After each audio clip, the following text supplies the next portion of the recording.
Nagbabala naman si Pangulong Duterte sa publiko na umiwas sa mga lugar sa bansa na madalas may nabibihag. Ipinag-utos na kasi niya sa militar na bombahin ang mga teroristang grupo na magtatangkang tumakas kasama ang kanilang mga bihag. Nasa gitna ng aksyon, si Jem Avancenia. Bakas ang kasiyahan sa mukha ni Glenn Alindahaw sa mga litratong ito na binahagi ni Presidential Advisor on the Peace Process Jesus Dureza sa News 5. Nitong Sabado kasi, muling nalasap ni Alindahaw ang kalayaan matapos pakawalan ng armadong grupo na bumihag sa kanya at sa Korea National na si Park Chul-hung. Si Park ang kapitan habang tripulante naman si Alindahaw ng barko na hinarang ng mga bandido sa karagatan malapit sa Tawi-Tawi noong Oktubre ng nakaraang taon. Ayon kay Dureza, napalaya ang dalawa sa tulong ni Moro National Liberation Front Chairman Nur Miswari na nanguna sa pakikipagnegosasyon sa mga bandido. Ang middle group na tumanggap directly from them, ang NLF, ni Chairman Nur Miswari, pagkatapos sinatid sila sa airport. Wala pong ransom. As far as we know, there is no ransom. Hindi pwede kasi ang gobyerno makiki-negotiate ng ransom. Labis naman ang pasasalamat ng may-ari ng cargo ship na sinakyan ng dalawa ng mabihag. Thank you very much for your government and Secretary Dureza and Sakutan and Chairman Midwari and here Mr. Kabar Sampan, everybody. Thank you. Ibinyahe sa Davao ang dalawa para matingnan ang kanilang kalusugan bago ihatid sa kani-kanilang pamilya. Patuloy pa ring inaalam ng gobyerno kung mga Abu Sayyaf ang grupong bumihag sa dalawa at kung konektado ito sa ISIS. Sa ngayon, hawak pa rin ng Abu Sayyaf ang higit 20 bihag. Kasabay nito, pinag-utos na ni Pangulong Rodrigo Duterte sa militar na bombahin ang mga teroristang grupo na magtatangkang tumakas kasama ang kanilang mga bihag. Pinayuhan din ng Pangulo ang publiko na iwasan ang mga sinasabing kuta ng mga terorista. Hindi kasi maiwasan na baka madamay ang mga bihag sa bakbakan. Ako ang order ko talaga sa Navy, sa Coast Guard. Basta nag-kidnap tapos trying to escape, pasabugin mo na silang lahat.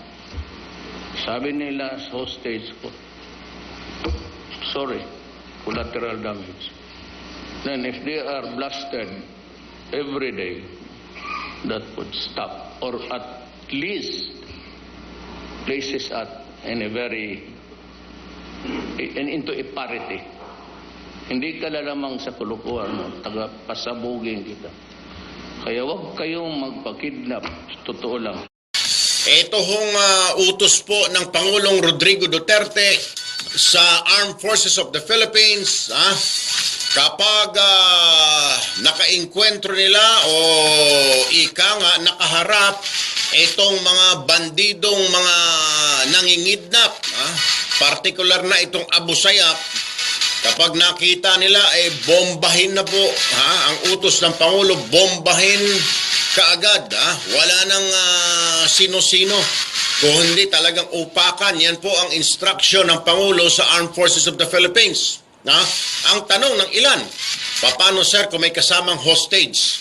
Ang sabi ng Pangulo, wala tayong magagawa. Hindi naman po pwede, porket may kasamang hostage yung mga bandido, aatras na lang ang mga otoridad. Parang sa pelikula.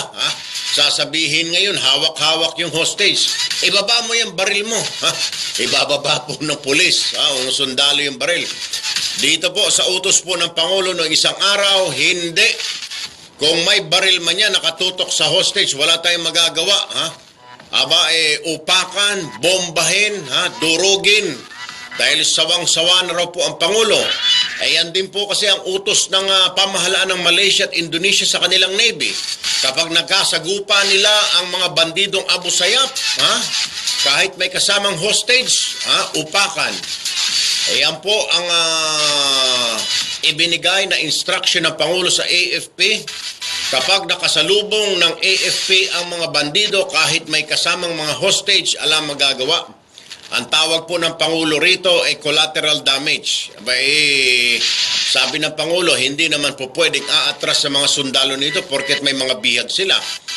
Ayan po ang dahilan, mga kapatid, kung bakit hindi madurog-durog itong Abu Sayyaf. Because meron po silang human shield, ika nga, yung kanilang mga bihag. Ngayon, ang instruction na po ng Pangulo, durugin yung mga yan. Ha? Wala na tayong magagawa. Ipagdasal na lamang ang mga hostages. Kung may hostage po sila, kailangang matuldukan na itong problema sa Abu Sayyaf. Yan po yung ang utos ng Pangulong Rodrigo Roa Duterte sa AFP. At yan po ang bagong mandato ng Pangulo sa Sandatahang Lakas simula po nung Sabado. Durugin na Abu Sayyaf kay may kasamang ba hostage o wala, ubusin na itong mga ito. Ipinadala na ang 69th Infantry Battalion sa Holo-Sulu upang labanan ng bandidong grupong Abu Sayyaf. Nakipagsalo-salo muna ang Pangulo sa mga sundalo bago tuluyang ipadala sa nasabing lugar. May report si Lala Babilonia. Nakipagsalo-salo si Pangulong Rodrigo Duterte sa 69th Infantry Battalion ng Philippine Army sa pagkain ng durian bago tumungo ang mga ito sa Holo-Sulu kasama ang 2nd Scout Ranger Regiment upang labanan ng Abu Sayyaf. Napiling ipadala sa Holo ang 69th Infantry Battalion sapagkat isa ito sa mga best performing battalion sa kanilang dibisyon. Maitatala ang 69th Infantry Battalion ang nasa likod ng neutralization ng commander ng New People's Army o NPA na si Leoncio Pitao alias Ka Paragao noong nakaraang taon. Ayon sa spokesperson ng 10th Infantry Division na si Captain Ryan Batchar, ang 71st Infantry Division naman ang mamamahala sa area of responsibility ng 69th Infantry sa Maragusan, Compostela Valley habang nasa Holo ang mga ito. Nilagay natin yun as top priority dahil yun po yung gustong pagtuunan ng pansin ngayon ni President Duterte.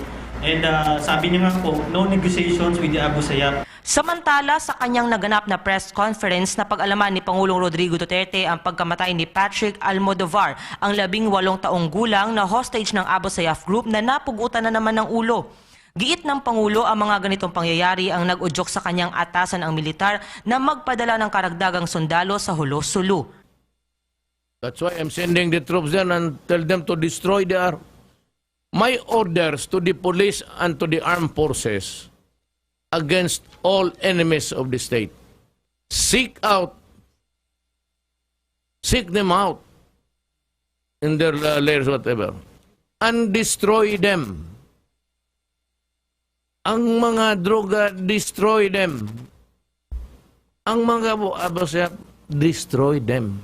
Let me state my case. They will pay. Magbayad sila. Ilang buhay pinatay nila? 15. Well, give me time. Pagdating ng panahon, talagang pulpugin ko kayong lahat.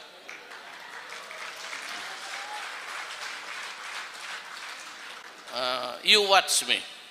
Total nakita ninyo ako how I operate. I am not bragging, but I have a style of running a governance. For after all, I've been 23 years mayor of Davao City. Yung pumutok sa Davao was in retaliation of the almost talagang all out.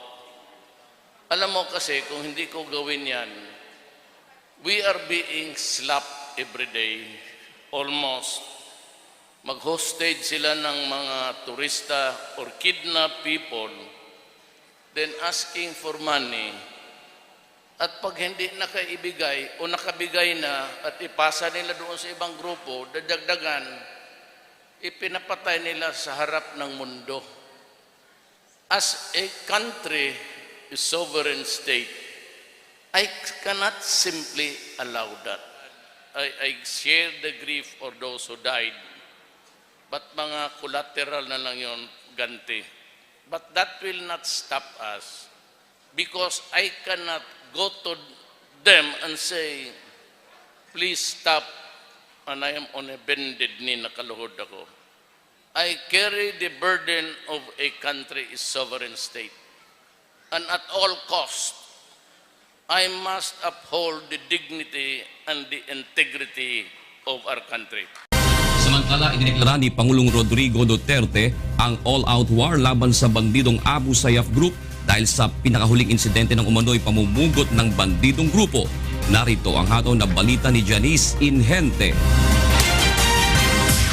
Ipinag-utos na ni Pangulong Rodrigo Duterte ang pagsugpo sa bandidong grupong Abu Sayyaf. Ito ay matapos malaman ng Pangulo sa press conference dito sa Davao City pasado 1:00 kaninang madaling araw na pinugutan na umano ng ulo ang 18 anyos na bihag ng Abu Sayyaf Group na si Patrick Almodovar nang hindi maibigay ng pamilya nito ang 1 milyong pisong ransom money.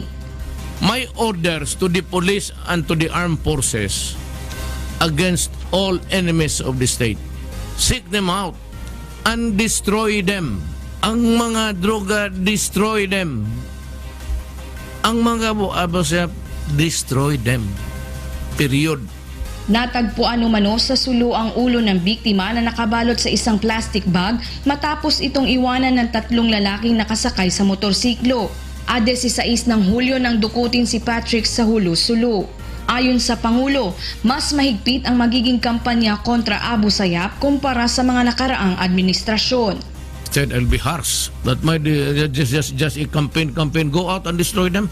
So patay kung ano yan, wag na kayo magtanong mga human rights.